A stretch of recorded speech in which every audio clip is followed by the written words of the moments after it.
Yang mana sedang mencari blender, korang patut try yang ni. Ni mini tapi memang padu. Untuk korang nak potong secara kasar, korang patut ada blender yang macam ni. Cara nak guna dia pun senang je. Lepas tu dia guna bateri. Korang just charge je dekat sini menggunakan Type C. Jadi senang lah. Okey, sekarang kita akan tengok dia punya pisau dia ada berapa. Kalau korang tengok kat sini semua ada 3. Ni memang tajam Kita letak balik. Lepas tu kita akan letak bawang. Kita akan try. Okay, kita letak je kat dalam. Okay, korang boleh tengok. Lepas tu korang tutup. Kemudian korang jangan letak je yang ni. Dan korang tekan. Okay, tekan dekat atas ni.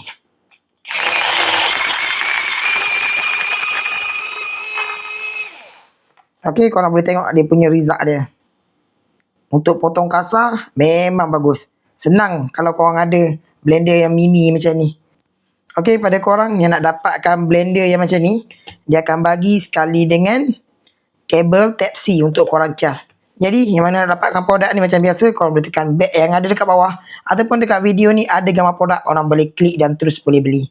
Ni memang puas hati guys.